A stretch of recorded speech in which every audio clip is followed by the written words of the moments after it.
Strongdon's finally. Ethan Warren gives him no space. Oh, sideways. Very, very sideways.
When you've got drivers who are pretty evenly matched racing around a tricky, narrow circuit like Bathurst with pretty limited overtaking opportunities, pit strategy becomes a super important part of the race, especially when it's lasting over 1,000 kilometres.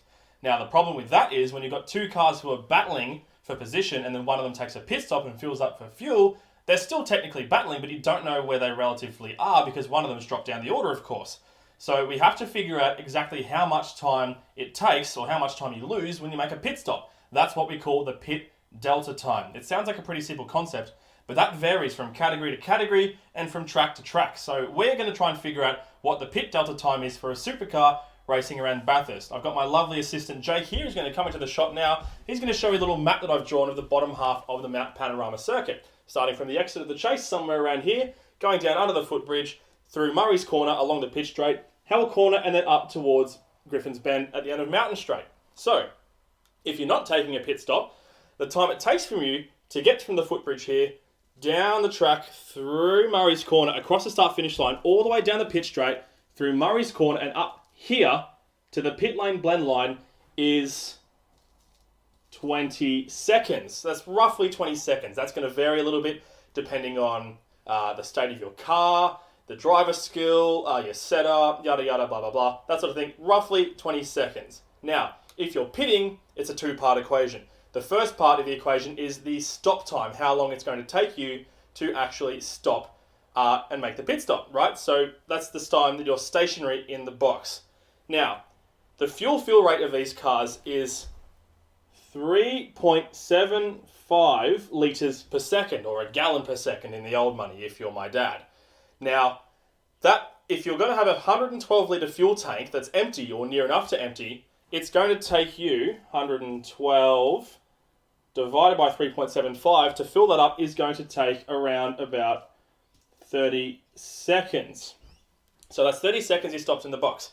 While your fuel's happening, you're also going to be changing your tyres, driver maybe, and maybe doing some repairs at the same time. So it's basically hinges on the fuel.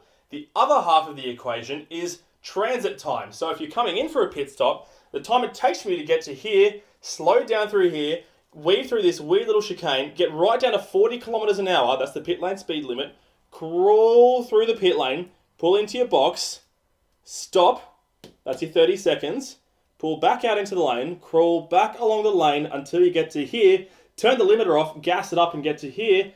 By the time you get to that point, that is going to take you 90 seconds. So Get rid of that.